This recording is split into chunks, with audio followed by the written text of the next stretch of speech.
নমস্কার, এসবি নিউজে স্বাগত। চলে যাব আজকের দিনের একটি গুরুত্বপূর্ণ সংবাদে। কন্যা সুরক্ষা যাত্রা, হাওড়ায় বিজেপির বিশাল মিছিল, নেতৃত্বে বিরোধী দলনেতা শুভেন্দু অধিকারী। কন্যা সুরক্ষা বার্তা নিয়ে হাওড়া জেলার দাসনগর থানা থেকে বেটরা থানার সামনে অবস্থিত বাসস্ট্যান্ড পর্যন্ত অনুষ্ঠিত হলো বিজেপির এক বিশাল মিছিল। এই কন্যা সুরক্ষা যাত্রার মূল নেতৃত্বে ছিলেন রাজ্যের বিরোধী দলনেতা শুভেন্দু অধিকারী। এই মিছিলে অংশ নেন হাওড়া জেলার বিজেপির শীর্ষ নেতৃত্ব, এছাড়া প্রচুর সংখ্যক বিজেপি কর্মী ও সমর্থকরা। মিছিলটি ঘিরে সাধারণ মানুষের কৌতূহল ছিল দেখার মতো। মিছিল চলাকালীন নারী সুরক্ষা ও নারী নির্যাতনের বিরুদ্ধে আওয়াজ তোলা হয়। রাজ্য সরকারের বিরুদ্ধে বিভিন্ন স্লোগান শোনা যায় কর্মী সমর্থকদের মুখে। শুভেন্দু অধিকারী তার বক্তব্যে রাজ্য সরকারের নারী সুরক্ষা নীতির সমালোচনা করে বলেন, বাংলায় আজ মেয়েরা সুরক্ষিত নয়। কন্যা সন্তানকে রক্ষা করতে হলে আমাদের সবাইকে ঐক্যবদ্ধভাবে রাস্তায় নামতে হবে। এই যাত্রার মাধ্যমে বিজেপি নারী সুরক্ষা নিয়ে সচেতনতা ছড়ানোর পাশাপাশি আগামী দিনে রাজনৈতিক লড়াইয়ের ময়দান আরও সক্রিয় হওয়ার বার্তা দিলেন বলে মনে করছেন রাজনৈতিক মহল। প্রধানমন্ত্রী মাননীয় ডক্টর মনমোহন সিং কত টাকা দিয়েছে কেন্দ্র রাজ্যকে? 2 লক্ষ কোটি টাকা।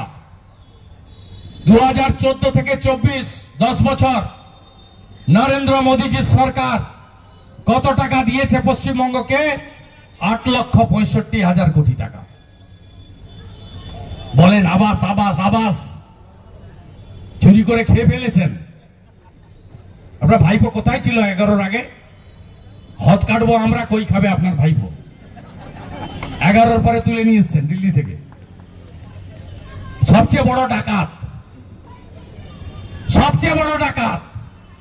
সব খায়, কয়লা খায়, বালি খায়, গরু খায়। প্রত্যেকটা মদের বোতল, দেশি মদের বোতল থেকে 2.5 টাকা আছে ওর পার মদের বোতল। গরু পাচার হয়, পার গরু 2000 করে টাকা আছে। চুরি ছাড়া কোনো কথা নেই।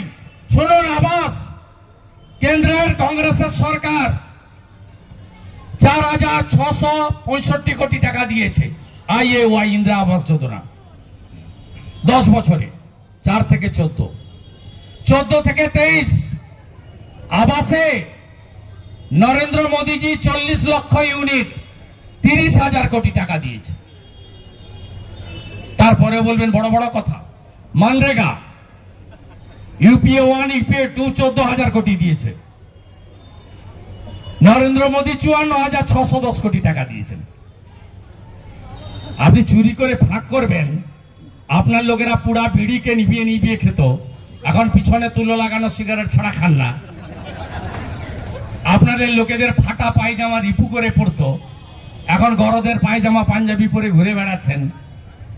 আপনাদের লোকেরা গ্যাটিস লাগানো সাইকেল চড়ে ঘুরতো, এখন বাচ্চাকে স্কুল ছাড়ার জন্য একটা ছোট গাড়ি, বউকে মার্কেটিং করার জন্য আরেকটা গাড়ি, আর নিজের জন্য এখানে লোককে দেখানোর জন্য একটা স্করপিও, আর পুরীতে বা বাইরে মন্দারমণি যাওয়ার জন্য একটা করে ফরচুনা, বিএমডাব্লিউ আছে অনেকের।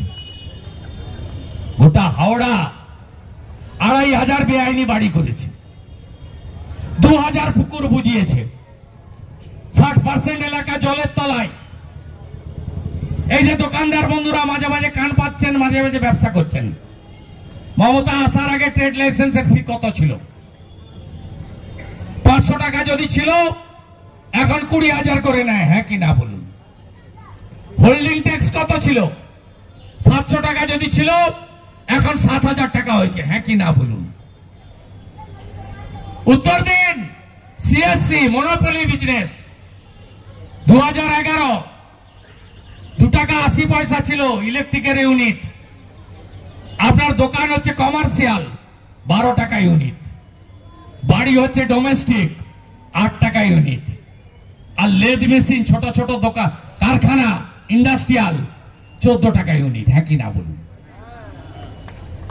আপনার পকেট কেটে আপনাকে শেষ করছে। তাই সময়ের ডাক, মমতা যাক। আমি সব সভায় আওয়াজ তুলেছি, হীরক রানী, হীরক রানী, হীরক রানী, দড়ি ধরে মারো টান, দড়ি ধরে মারো টান, দড়ি ধরে মারো টান, দড়ি ধরে মারো টান। আমাদের করব রাজনীতির সঙ্গে তো সম্পর্ক নেই। মোদীজির সমস্ত স্কিম সবাই পেয়েছে। আবারও বলি, ভারতীয় মুসলিমদের এসআইআর নিয়ে এতটুকু চিন্তিত হওয়ার কোনো কারণ নেই। ভারতীয় মুসলিম বংশ পরম্পরায় যারা এখানে থাকে তাদের নিয়ে কোনো আপত্তিও আমাদের নেই। তারা যেখানে খুশি ভোট দেন, তাদের ভুল একদিন হয়তো ভাঙবে। এবং অনেকেই বলেন আমি নাকি তাদের ভোট চাই না। আমি বারে বারে বলি তাদের ভোট আমি পাই না, একেবারেই পাই না। চাই না তো বলি না, কিন্তু পাই না, এটাই ঘটনা। মালদায় গঙ্গা ভাঙন দেখতে গিয়ে লঞ্চে পিকনিক করছেন, দমকল মন্ত্রী। আর ওই যে বড় বড় ব্যাগগুলো যে দিয়েছে কালকে পড়োয়াতে, ব্যাগের ছবিটা আমি পোস্ট করে দেবো, দেখে নেবেন। ব্যাগের ভিতর 3 প্যাকেট মুড়ি আছে, বিরাট একটা ব্যাগ। ব্যাগের উপরে দাঁত কেলানো হাসি মুখের ছবি লাগানো আছে, আর ভিতরে 3 প্যাকেট মুড়ি আছে। ভিতরের মালের দাম হচ্ছে 40 টাকা, আর ব্যাগটার দাম হচ্ছে 50 টাকা।